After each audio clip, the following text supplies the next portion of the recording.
7 years ago, he ended the war. Tonight, someone sent him proof he missed one enemy. The message arrived 3 days after the council meeting. It was waiting on the desk when Jay Hun walked into the office tower just after sunrise. No guard had seen who delivered it. No camera showed anyone entering the floor. The elevator logs were clean. The hallway sensors showed nothing. But the envelope was there. Black, thick paper, perfect edges, sealed with red wax, stamped with his own mark. Jay Hun stopped walking the moment he saw it. Not surprised, not confused, just still. Men in his position learned long ago that danger did not always come with noise. Sometimes it waited quietly on your desk. Amara noticed the change in his posture before she saw the envelope. "What is it?" she asked. He didn't answer. He walked to the desk slowly, each step measured, eyes fixed on the seal. No one used that mark except him, not even the council, not even Min Jun, only the chairman. He picked up the envelope and turned it once in his hand. The wax seal was perfect, too perfect. No cracks, no fingerprints, no smudge, like it had been placed there by someone who knew exactly how he would look at it. Amara stepped closer. "That's your seal." "Yes." "You didn't send this." "No." He broke the wax. Inside was a single sheet of paper, nothing else. No letter, no warning, just a list. He read it once, then again. His expression didn't change, but the air in the room did. Amara held out her hand. "What names?" He gave her the paper without speaking. Her eyes moved down the page slowly. 1 name, 2, 3, 4. Her breathing changed. Every man on the list had been in the council chamber 2 nights ago. Every man who voted to remove Do Won. Every man who heard the confession. Every man who knew the truth. She looked up. "This isn't a threat." Jay Hun shook his head slightly. "No, it's a message." His phone rang. Min Jun. He answered immediately. "Talk." Min Jun didn't waste time. "Hyung, we have a problem." Jay Hyun turned toward the window, watching the city below as if nothing had changed. "What?" "The south warehouse burned last night." His eyes narrowed slightly. "Accident?" "No." Power was cut first. Jay Hyun didn't react. "Anyone hurt?" "No." "But the security logs are gone." Amara watched his face carefully. Something else was coming. She could see it. "What else?" Jay Hyun asked. Min Jun hesitated, then spoke quieter. "The offshore account we froze after Do Won." Silence. "It's empty." Jay Hyun's grip tightened on the phone. "That's not possible." "It is." "When?" 2 hours ago." Amara felt the cold settle in her chest. Someone was moving faster than they were, faster than the council, faster than the system. "Who has access?" Jay Hyun asked. "No one." Silence filled the office. Jay Hyun looked back at the list of names on the desk. This wasn't revenge. This wasn't panic. This was preparation. "We checked the old records," he said. Min Jun frowned. "Which ones?" "All of them." He ended the call.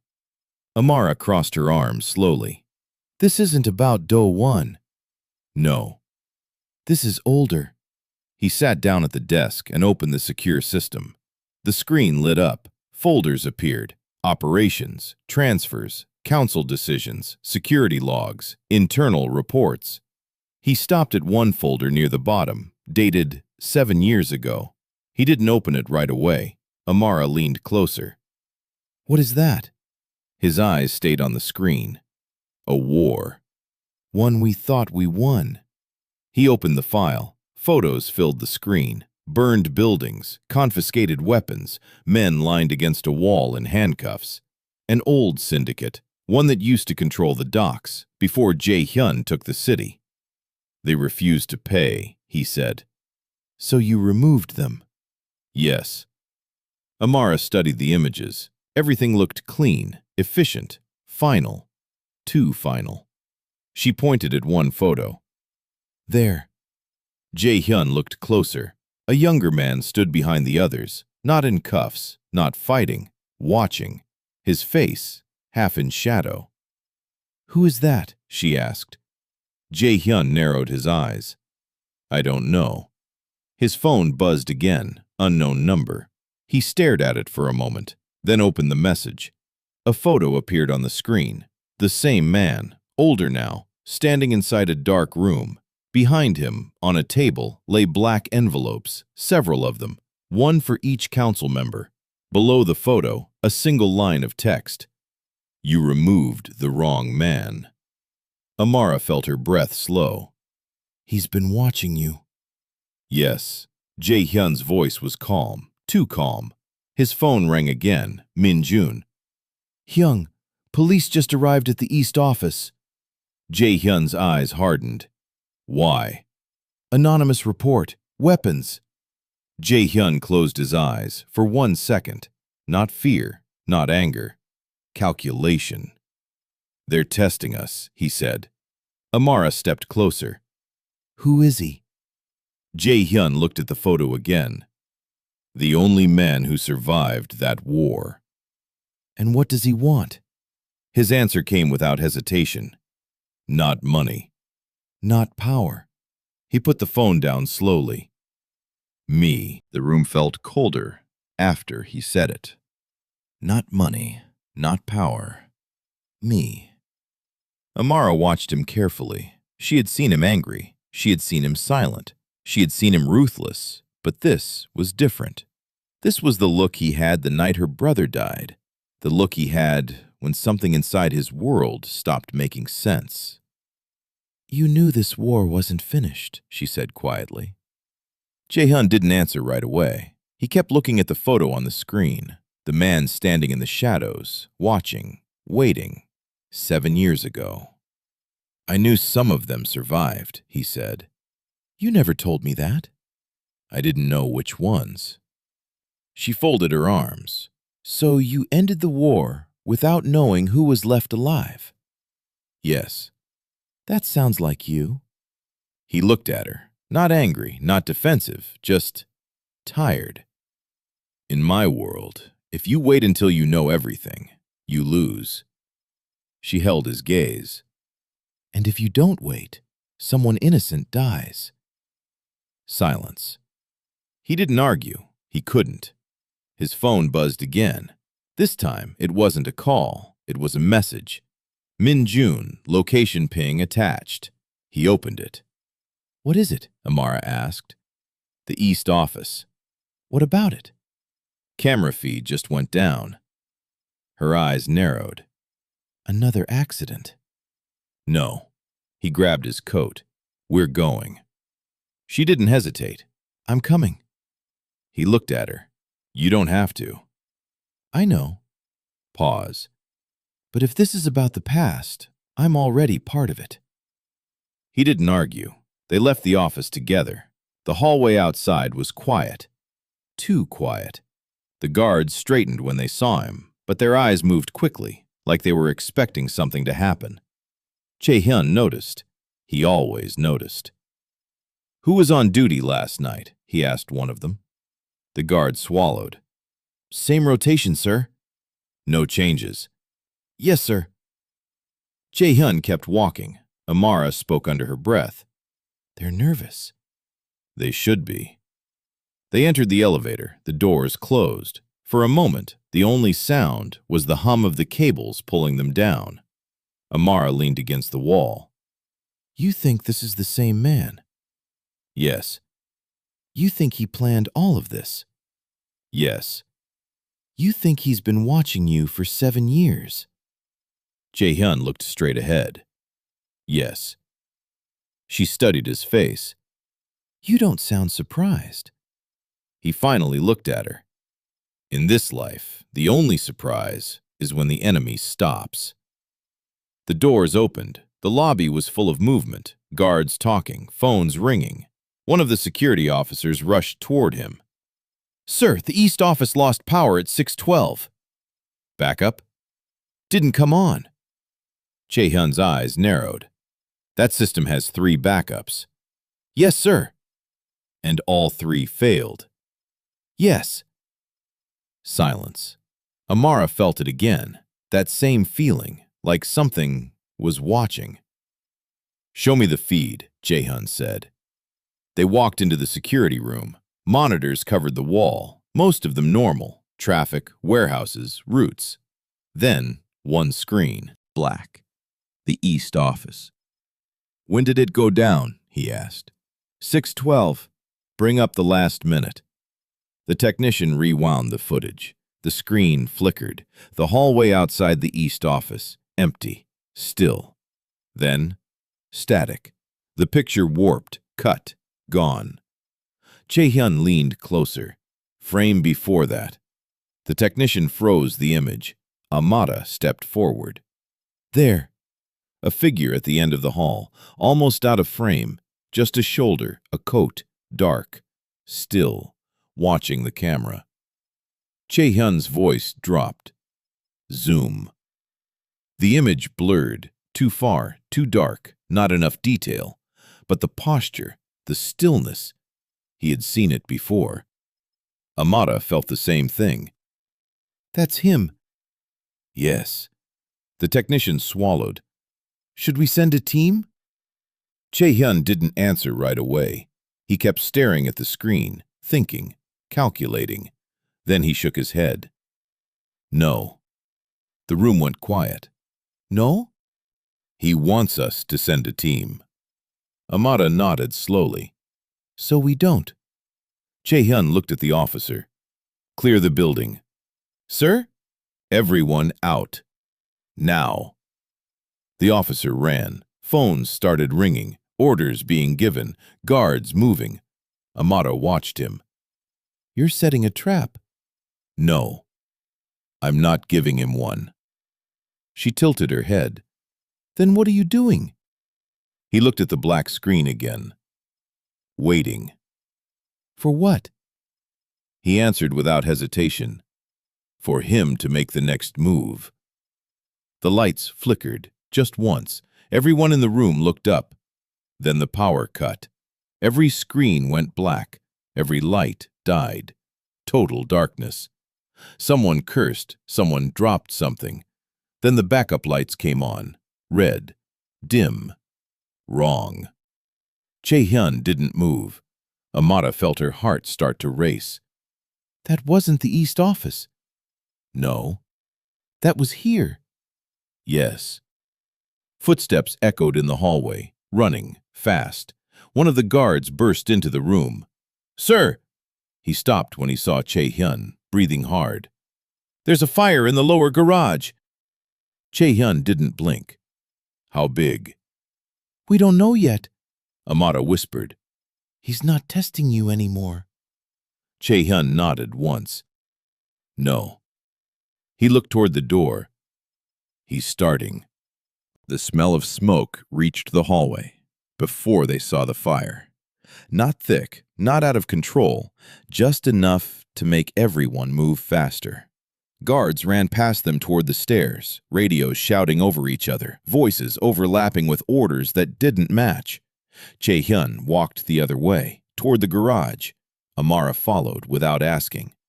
Min Jun came from the opposite side of the hall, jacket half on, gun in his hand. I just got the call, he said. Jay Hun nodded once. Garage. Min Jun looked at the red lights above the exit sign. You think this is him? Yes. They pushed through the stairwell door. The smell got stronger. Burnt rubber, fuel, metal. The lower-level garage doors were open when they reached them. Smoke drifted out in slow waves. Not an explosion, not an accident. Something placed carefully. Something meant to send a message. Fire crews were already there, spraying foam across the floor where one of the cars had burned. Not destroyed, just damaged enough to make a scene.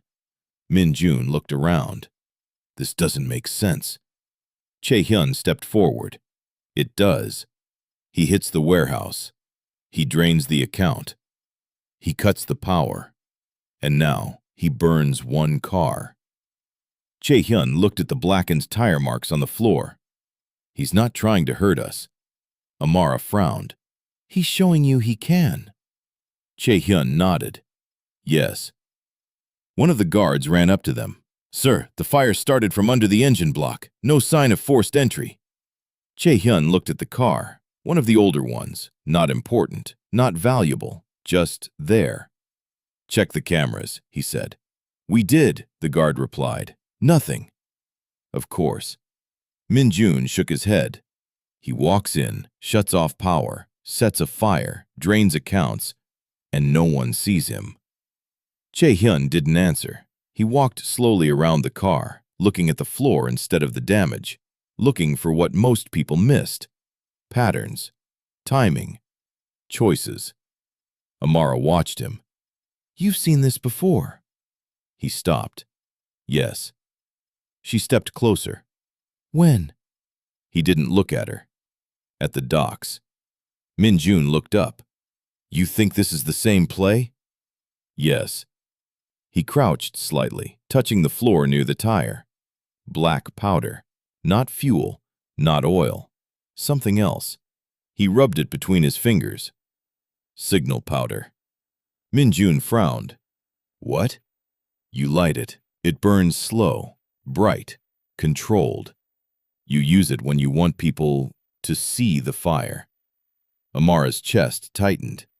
He wants attention. No, Jay Hun said. He stood. He wants memory. Silence. Min-jun's eyes widened slightly. The docks. Yes. Amara felt it too. The same cold feeling she had when she saw the photo earlier. This wasn't random. This wasn't revenge. This was someone replaying something, step by step. Min-jun spoke quietly. What happened that night? Jay Hun didn't answer right away. He looked at the burned car again, then at the smoke drifting across the ceiling, then at the exit. The dock war ended here, he said. We burned their vehicles first. Silence. Amara's voice dropped. So he's copying you? Yes. Min-jun cursed under his breath. He's showing you how it felt. Jay Hun nodded once. Yes. One of the fire crew shouted from the other side of the garage. All clear! The foam stopped spraying. The smoke started to fade. Everything looked under control. Too under control. Amara felt it again, that feeling, like something else was about to happen. She turned slowly, watching the shadows near the far wall. Nothing. Just pillars, just parked cars, just darkness. She looked back at Jay Hun. You said he wants memory. Yes. Then this isn't the last one. No. Min-jun crossed his arms. So what's next? Jay Hun answered without hesitation. The docks. Silence. Min-jun stared at him. You're serious. He started there. He'll end there. Amara shook her head slightly. No. Both men looked at her. He won't end it there. Why? Min-jun asked. She looked at Jay Hun. Because the dock war didn't end at the docks. Jay Hyun's eyes changed. He understood. Where? Min-jun said. Jay Hun spoke quietly. The tower. The lights flickered again. Just once. Everyone looked up. The power stayed on, but the feeling stayed. Min-jun muttered, I really don't like this. Jay Hun turned toward the exit. We're going back. To the tower? Min-jun asked. Yes. Amara grabbed his arm before he walked past. If he's replaying the past, Jay Hun stopped. Then someone dies next. He held her gaze for a long moment, then nodded once. Yes. They walked toward the stairs together. Behind them, the fire crew packed up. The smoke cleared. The garage looked normal again. But the war had already started, and this time, they knew exactly where it was going. The ride back to the tower was silent. No one turned on the radio. No one checked their phone. Even Min Jun, who never stayed quiet for long, kept his eyes on the road and his hands tight on the wheel. Amara sat in the back seat beside Jay Hun. She could feel the tension in him without looking. Not fear, not panic. Focus. The kind of focus he had when something important was about to break. "You said the tower," she said quietly. "Yes." "You think he's coming there next?" "I know he is." Min Jun glanced at the mirror. "How?" Jae Hyun answered without hesitation. "Because that's where the war really ended." Silence filled the car again. They reached the tower just after noon. The building looked normal. Employees moving, cars coming and going, security at the front entrance. Nothing wrong. That made it worse. Jae Hyun stepped out first. The guard straightened immediately. "Sir." He nodded once and kept walking. Inside, the lobby felt colder than usual. Not temperature, something else. People moved slower, voices lower, like everyone felt something but didn't know what. Min Jun noticed too. "You told them anything?" "No." "Good." They entered the elevator together. Top floor, private access. The doors closed. Amara watched the numbers climb. "You said the docks were step 1, she said. "Yes." "The warehouse was step 2. "Yes." The garage was step 3. "Yes." She looked at him. So what's step 4? The elevator stopped. The doors opened. He answered as he walked out. The message. The hallway lights were on. Everything normal. Too normal. The guards outside his office stepped aside as soon as they saw him. "Sir, no one entered." Jae Hyun didn't answer. He opened the door. Stopped. The envelope was on the desk. Another one. Black. Same paper. Same red wax. Same seal. Min Jun swore under his breath. "You've got to be kidding me." Amara felt the cold move through her chest again. No cameras? Min Jun checked his phone. Nothing. Jae Hyun walked to the desk slowly. He didn't touch the envelope right away. He looked at the seal, then at the window, then at the door, then back at the envelope.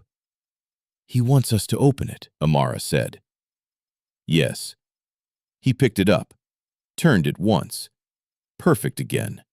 No mark, no mistake. He broke the wax. Inside was another sheet of paper. Not names this time. A photo. Old. Faded. Black and white. Min Jun leaned closer. "What is that?" Jae Hyun froze. For the first time since the raid, he froze. Amara saw it. "What?" He didn't answer. She took the photo from his hand. Her breath caught. A group of men standing on the docks. 7 years ago. Weapons on the ground. Hands up. Defeated. Behind them stood Jae Hyun. Younger. Colder. Holding the order file. Amara looked closer. There's someone else. At the edge of the photo, half out of frame, a man standing behind the others, not in cuffs, not on the ground, watching. The same man from the file, the same man from the message. Min Jun frowned. "He was there?" Jae Hyun spoke quietly. "Yes." "You didn't notice him?" "No." Amara turned the photo over. There was writing on the back. One line. She read it out loud. "You forgot one." Silence filled the office. Min Jun looked at Jae Hyun. "You left him alive." Jae Hyun's jaw tightened. "I didn't know he was there." Amara shook her head slowly. "He knew you were." No one spoke. The air felt heavy, like the room itself was waiting. Min Jun broke the silence. "So, what now?" Jay Hun set the photo down carefully. Now his eyes were different, not confused, not surprised, certain. Now he stops playing. And starts what? Min-jun asked. Jay Hyun looked at the window, down at the city, at the tower, at everything he built. Now he comes for the chair. Amada felt it too, the truth. The real target was never the warehouse, never the accounts, never the cars. It was the throne. Min-jun shook his head. He can't take the tower alone. Jay Hyun didn't move. He won't. Silence. Amada turned to him slowly. You think he has help? Yes. Min-jun frowned. From who? Jay Hyun didn't answer right away. He looked at the photo again, then at the list of names from the first envelope, then at the door, then at the security monitor on the wall. His voice dropped. From someone inside. The lights flickered, once, twice, then steadied. No one moved. Min-jun whispered, You feel that too, don't you? Yes. Amada spoke quietly. He's already here. Jay Hyun nodded once. Yes. A knock hit the office door, 3 slow taps. Everyone turned. No one spoke. Min-jun raised his gun. Who is it? A voice came from outside, calm, respectful, familiar. Chairman, the council has arrived early. Silence. Amada looked at Jay Hyun. His eyes went cold, not surprised, not confused. Ready. He spoke one sentence, low, final. Of course, they did. If you enjoy crime stories, mafia power struggles, dark thrillers, and cinematic storytelling, subscribe for more weekly episodes.